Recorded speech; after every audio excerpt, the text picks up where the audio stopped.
Et salut à tous et bienvenue pour cette troisième et dernière vidéo du bilan 2021. Et aujourd'hui, on est parti pour mon top 2021.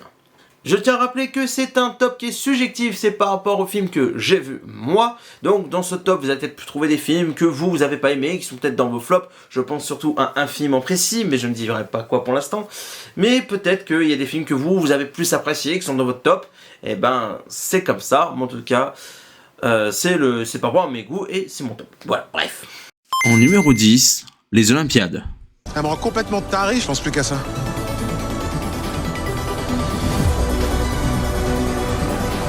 Qu'est-ce qui va se passer? Je suis super excitée, j'ai envie de crier.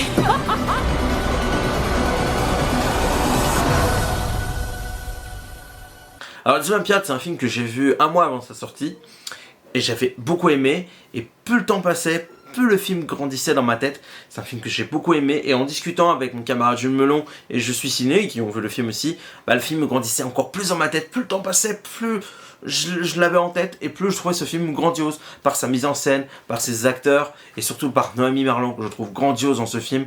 Et puis, le film est beau, et en plus, le noir et blanc est très bien fait, contrairement à certains films que d'autres mettront dans leur top, je tairai le nom.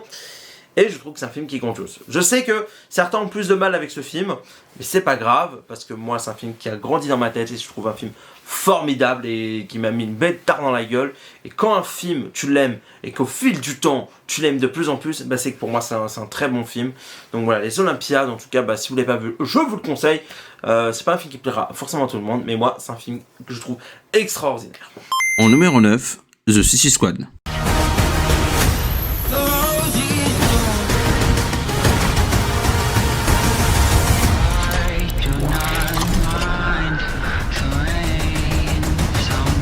C'est marrant avec The Suicide Squad, c'est un film que je n'attendais pas, malgré James Gunn. Parce que j'en avais marre de tous ces blockbusters. La bande-annonce ne voyait pas du rêve avec ses blagues. Et pourtant, pour moi, c'est un des meilleurs blockbusters que j'ai vu cette année, qui est resté longtemps dans ma tête. Et pourtant, pour moi, c'est un des meilleurs blockbusters que j'ai vu cette année. Parce que c'est un film qui est très fun, qui est drôle et qui essaye de pousser un peu le gore. C'est pas non plus extrêmement gore, mais il y a un peu de sang, voilà, puis ça envoie.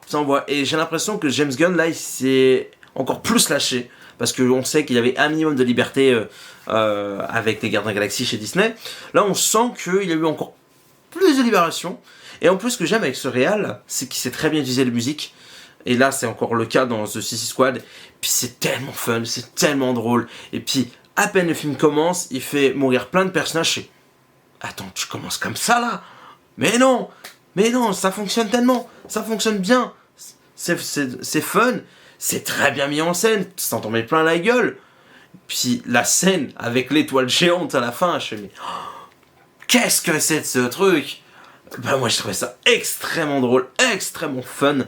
Donc ouais, moi The Suicide Squad, je suis vraiment fan de ce film. En numéro 8, Le Peuple Loup.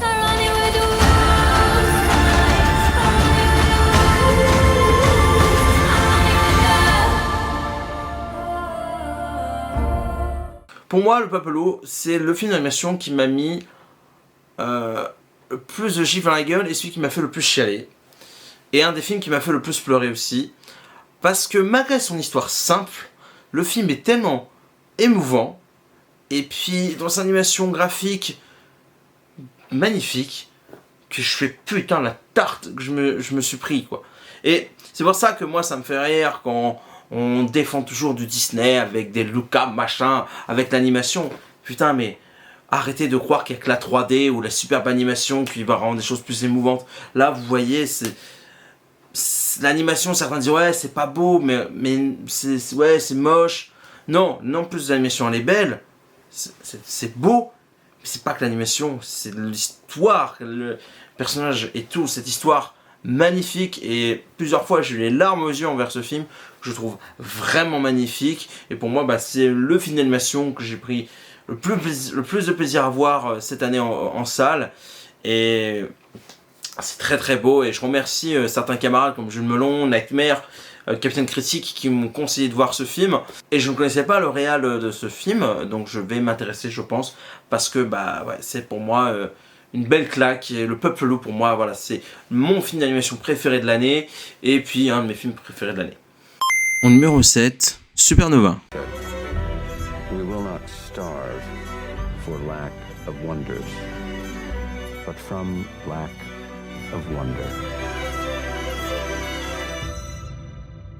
Avant de voir ce film, moi j'avais un peu peur qu'on fasse un peu une Reddit, parce que on a beaucoup de films ces derniers temps qui sont sortis avec la maladie Alzheimer. Je me suis dit, ah, encore un film comme ça. Bon, après, vu les retours de certains camarades, comme Jules Melon, lors du Dimanche Ciné, et aussi au retour dans le podcast Parlons Cinéma, je me dis, il y a peut-être quelque chose d'intéressant. Donc, je suis allé le voir, et c'est un film qui m'a bouleversé, encore plus que The Favor, parce que quand tu vois Colin Firth et Stanley Tucci, ils sont mais bouleversants, et il y a plusieurs scènes qui m'ont rendu très très mal, où les larmes coulaient totalement. C'est un film qui m'a fait beaucoup de mal, et c'est surtout que c'est un film qui est très dur. Il y a une scène, on en avait parlé justement, où vraiment le personnage de Stanley Tucci fait un discours, et je trouve ce moment touchant, mais pour moi c'est pas la scène qui m'a plus marqué. C'est que pendant un moment où t'as Stanley Tucci qui veut partir, veut mourir, et en fait t'as Colin Firth qui craque. Je trouve cette scène d'une brutalité, de folie, tellement que ça m'a cassé la gueule. Et cette scène m'a mis très très mal, et sa fin qui est bouleversante. Voilà, c'est un film qui m'a bouleversé, qui m'a fait mal, mais qui est poétique. En plus, un petit couple qui se balade un peu dans tous les sens pour voir de la famille, parce que c'est peut-être leur dernier voyage. Je trouve cette histoire qui est belle, simple dans son but, mais qui est tellement bouleversante. Et il y a de beaux paysages. Et puis voilà, Colin Firth qui est incroyable dans ce film. Mais voilà, ça reste un bon film pour moi. Et voilà, je suis très content de le mettre dans son top, parce que voilà, c'est un film qui est resté longtemps dans ma mémoire. Et je sais pas si je vais le revoir très vite. Je sais que j'aurais envie de le revoir, un peu comme The Favor. Peut-être pas tout de suite, mais je sais que un jour je le reverrai avec très grand plaisir. En numéro 6, La Loi de Téhéran.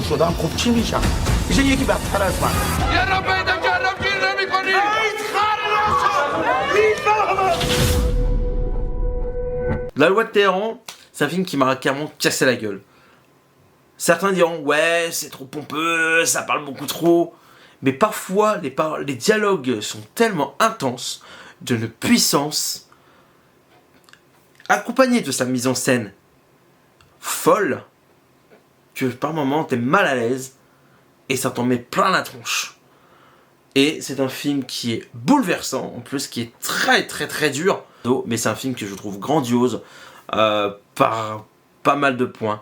J'ai pas grand chose à dire de plus que voilà, je vous conseille grandement de voir ce film. Et en tout cas, c'est un film qui est excellent pour moi, et qui m'a cassé la gueule. Et en tout cas, si vous l'avez pas vu, je vous le conseille. En numéro 5, Désigné coupable. He's a witness. Where I'm from, we know not to trust the police. But never did I believe that the United States of America would use fear and terror to control me. Alors ce film, je l'ai vu au mois de juillet avec le camarade Jules Melon. On en a fait un podcast sur sa chaîne, n'hésitez pas à écouter. Et c'est un film qui m'a mis mal à l'aise, mais qui m'a rendu complètement dingue. En fait, ce que j'aime dans le cinéma, en général, c'est que je suis impacté dans un film, mais quand le personnage ou les personnages me font vivre ou ressentir ce qu'ils vivent. Et ce que j'ai aimé dans Désigné coupable, c'est que j'ai eu l'impression de sentir la torture, donc du personnage joué par Tahar Rahim, où il est excellentissime dans le film. C'est que toutes les scènes de torture qu'on voit dans le film étaient tellement douloureuses que j'avais l'impression de les vivre par moments. Et c'est là que ça va créer un énorme impact sur moi, une sensation bizarre, et c'est là que je me suis fait waouh. Et en plus ça, c'est tout l'aspect qu'on a autour du film, le côté politique aussi, mais puis même, c'est les acteurs qui sont tous bons. Quand on voit le personnage, quand on voit... Et ce qui est bon aussi dans ce film, c'est tout le reste aussi, parce qu'il n'y a pas que cet acteur qui est très bon, c'est Jodie Foster, mais aussi Benedict Cumberbatch, qui est très bon. Et puis même, ce que j'aime, c'est qu'il y a un côté politique, mais ça te remet en question sur pas mal de points. Et moi, souvent, qui remet en doute des fois certaines décisions de la justice, me dit il y a des trucs qui sont pas très clairs. Et même ce qu'on voit dans ce film, c'est des fois ce que moi je pense et ce qui me pose problème dans la vie en général. Et c'est pour ça que ce film pour moi m'a beaucoup impacté, parce que je me suis beaucoup ressenti dans le personnage principal, mais aussi dans les autres personnages, cette injustice, cette torture. Bref, c'est un film qui m'a mis une tare dans la tronche. Bref, c'est un film qui m'a mis une tare dans la tronche et franchement, qui reste longtemps dans ma mémoire, et surtout grâce à ces performances d'acteurs, puis ces scènes douloureuses qui m'ont impacté, et j'avais vraiment l'impression de les vivre, et c'est pour moi que que pour moi il est dans ce top, quoi, tout simplement. Hein. En numéro 4, Back North.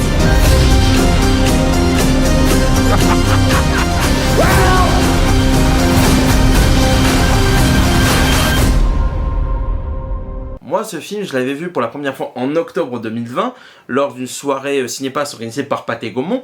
Donc, à la base, il devait sortir pour décembre 2020, donc moi j'ai eu la chance de le voir avant. Et je voulais le mettre dans mon top l'année dernière, mais vu que il n'était pas sorti, je pouvais pas le mettre dans mon top. Je me dis, je le mettrai peut-être dans mon top en 2021. Et je suis allé le revoir en salle, et donc le film, je l'ai encore plus apprécié que la première fois en fait. Parce que je trouve qu'il y a une énorme profession de mise en scène, surtout dans les scènes au moment du braquage, que je trouve vraiment dingue. Gilles Lelouch, oh là là, mais quelle prestation, quelle prestation. Et puis il y a aussi Karim Leclou, qui pour moi, qui est un peu au-dessus de Gilles Lelouch et de François Civil, qui sont tous les trois bons, mais pour moi il est un peu au-dessus. Mais voilà, pour moi c'est un film qui est impactant, qui est très bien mis en scène et qui est assez violent par moments, mais et certains me disent ouais, mais c'est dommage, on n'a pas la vision des gens de banlieue, de ce qu'ils vivent. Oui, enfin là on a eu en 2019 Les Misérables, qui avaient un point de vue sur les jeunes de banlieue, ou les gens de banlieue, et les flics. Là, c'était plus centré sur les flics ou la BAC. Et là, ce que je trouve intéressant dans le film, en plus, c'est qu'on montre que les gens des bureaux font diriger par au-dessus, mais qui ne comprennent pas ou ne voient pas le vrai problème. C'est que là, dans le film, on voit, là, vas-y, t'as encore foutu le bordel, t'as cassé la bagnole, machin. Alors qu'ils sont en danger total. C'est que les mecs, là, ils prennent des risques à se faire péter la gueule pour faire régner la loi ou faire leur boulot, alors que le mec, les pieds sur la table dans le bureau, ils disent ouais fais gaffe, on va encore payer, je vais avoir le maire qui va encore gueuler. Et ça c'est une réalité. Moi qui a parlé avec un pote flic, même si je suis pas flic, hein, malheureusement voilà, c'est comme ça, mais je suis pas anti-flic non plus, hein, je tiens à le préciser, je suis pas ni pro ni anti-flic. Pour moi il y a des bons et des mauvais. Il y a des cons partout, j'ai envie de dire. Mais en parlant un peu avec lui, c'est qu'il me dit, ce qu'on voit dans le film, c'est assez un minimum réaliste. Hein. Et je pense à certains qui me disent, ouais, ce qu'on voit dans le film, c'est surjoué, c'est pas vrai. Mais écoutez, j'ai envie de dire, ceux qui disent que le film est pas réaliste, je pense que vous vivez dans un autre monde où vous vivez dans des beaux petits quartiers de bobos tranquilles. Désolé si c'est un peu violent ce que je dis, je tiens à m'excuser, mais c'est une réalité. Parce que même moi qui vis dans un quartier plutôt tranquille, quand je vois qu'il y a moins d'un an, j'ai eu une descente de la BAC parce qu'il y avait trafic de drogue dans le quartier juste chez moi, alors que c'est un quartier tranquille, hein. Je pense que voilà, quand on voit ce qui s'est passé il y a quelques mois à Corbeil-Essonnes, où à peine des flics faisaient leur ronde, se faisaient caillasser ou brûler leur bagnole, au bout d'un moment, faut voir les choses au clair. Ce qu'on voit dans le film, certains diront que c'est pas réaliste, mais si vous ouvrez un peu les yeux, je pense qu'on voit dans le film est encore très sage, contrairement à ce qu'on voit aujourd'hui.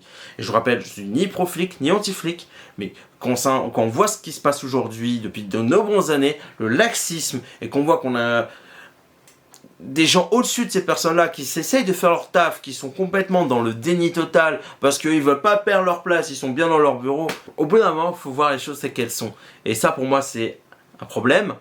Donc oui, certes, ça reste un film qui montre certaines choses, qui sont inspirées de faits réels, hein, parce qu'il y a certains trucs de la vraie histoire qui ont été modifiés, mais là, parce qu'on a voulu mettre le flic en avant, je pense que c'est un film assez politique, même si je pense que on voit que le réal, il l'assume pas vraiment, mais moi, ce que j'aime, c'est qu'il montre qu'il y a un vrai problème chez les flics, ou même dans la BAC, tu vois, il y a un vrai problème. Et je pense qu'il a peut-être voulu le montrer, même si pour lui il dit que c'est pas politique, mais c'est un peu politique. Et de toute façon, faut pas oublier que le cinéma en général est politique. Allez, on passe tout de suite au suivant. En numéro 3, Matrix Résurrection.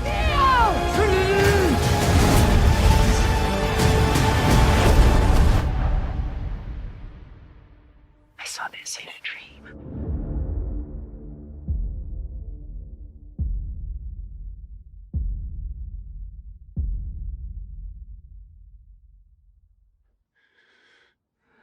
My dream ended here.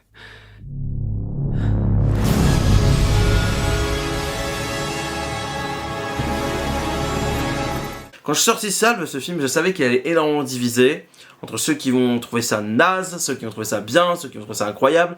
Et personnellement, moi je trouvais ça très bien, mais il y a des défauts, comme certaines scènes d'action qui sont pas très bien filmées, des fois ça manque un peu de mise en scène, contrairement à la trilogie, on sent qu'il manque une des sœurs Wachowski, donc c'est un peu dommage.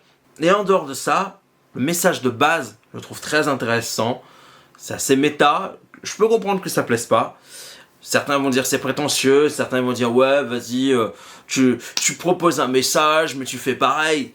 Mais non, ça va plus loin que ça en fait. Et personnellement je comprends que certains n'ont pas aimé le film parce qu'il dénonce certaines choses et ces choses-là je comprends que certains n'ont pas apprécié parce que ce que est dénoncé c'est ce qu'ils aiment certains. Donc le fait qu'on fasse par exemple trop de suites, machin, de remake, parce que on se fout carrément de la gueule de ça. Hein, voilà, moi je l'ai pris comme ça en tout cas. Et je comprends que certains n'aiment pas. Comme certains disent, c'est un peu l'anti-No Way Home, tu vois, par exemple. L'anti-fan service. Ce qui est un peu vrai. Et j'ai remarqué que certains n'ont pas... Ceux qui n'ont pas aimé Matrix, certains ont aimé No Way Home. Bon, il y en a, ils ont aimé les deux, comme il y en a, ils ont aimé aucun. Hein. Bon, bref, peu importe. Moi, c'est l'impression que j'ai eu. Mais bref, on peut aimer les deux, comme on peut aimer aucun, comme on peut préférer No Way Home, comme on peut préférer Matrix. Bref, peu importe. Mais pour moi, c'est le film anti... système hollywoodien. Certes, il se sert de la même façon pour dénoncer ça, donc certains vous trouvent ça comme un message hypocrite, mais moi je trouve que j'essaie de faire ça plutôt d'une sorte de parodie, je me fous un peu de ta gueule, je me fous un peu de la Warner, je me fous un peu du système, il se sert de ça, mais intelligemment je trouve. Donc voilà, pour moi Matrix Resurrection est un très bon Matrix, c'est un bonus, je ne considère pas comme un mauvais film, contre certains le pensent. Pour certains c'est le moins bon, chose que je serais plutôt d'accord, même si j'ai pas mal de choses à redire sur le 3, mais bref, après ça c'est mon cas personnel. Mais voilà, pour moi c'est un très bon Matrix, je comprends les déçus, je comprends que certains n'ont pas aimé, mais pour moi voilà, Matrix Resurrection, pour moi voilà, c'est un des meilleurs films de l'année, qui m'a une tarte dans la gueule par rapport à son message, même s'il y a des choses à redire sur la mise en scène, surtout sur les scènes de combat, ça n'empêche pas que visuellement ça reste propre, la photographie est très propre, c'est juste que il n'y a pas de plan iconique. Et il y a vraiment quelques plans que je trouve bien, voire beaux personnellement. Donc voilà, même si ça ne sera pas aussi impactant en termes de mise en scène par rapport à la trilogie, ou au film précédent, mais je trouve en termes de message, je trouve qu'en termes de blockbuster, c'est ce qu'on propose de mieux à l'heure actuelle pour moi. Donc voilà. En numéro 2, Dune. If anything happens, will you protect Paul? With my life.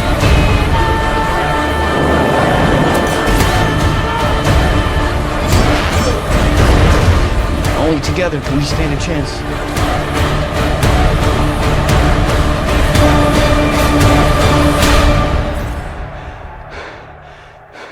It's time.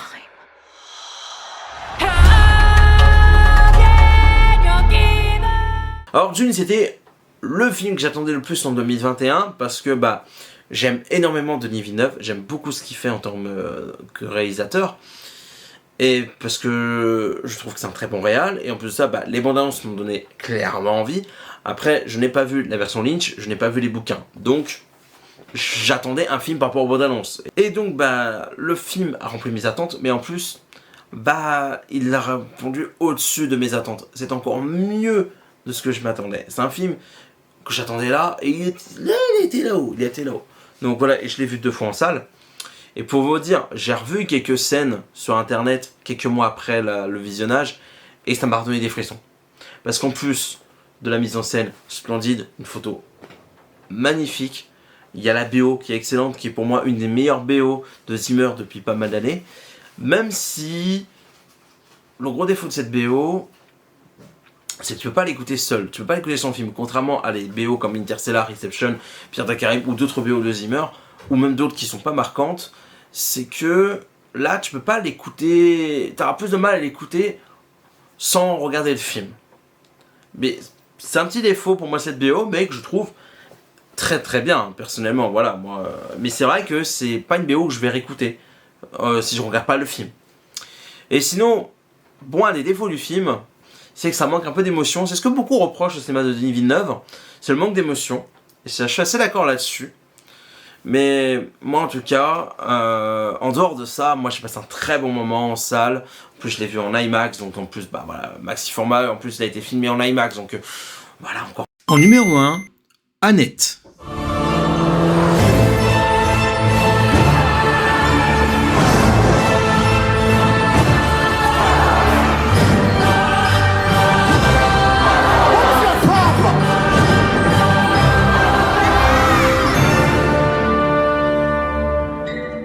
En sortant de Annette, j'étais quasiment sûr que je ne verrais pas mieux. Parce que ce film m'a mis une gifle incroyable. Déjà que de base, je suis pas comédie musicale. Je suis vraiment pas fan. Mais là, j'étais à fond dedans. Les musiques, elles sont extraordinaires. Moi, j'aime beaucoup la BO, que je réécoute très souvent pour vous dire. Rien que ce qui est magique avec cette BO pour moi, c'est que je vais écouter certaines musiques et je dis ah tiens ça c'est dans telle scène, ah ça c'est dans l'autre, et ça m'a créé un impact. Et ce que j'aime bien, c'est qu'il y a un message très intéressant aussi par rapport à la manipulation, le fait que t'as un gamin qui a un talent et tu vas penser qu'au fric et tout. Je trouve ça important d'un côté, et aussi ben voilà, ça prouve que Marion Cotillard n'est pas une mauvaise actrice, contrairement à les idiots qui disent que c'est une mauvaise actrice parce qu'ils retiennent que ça. It's done.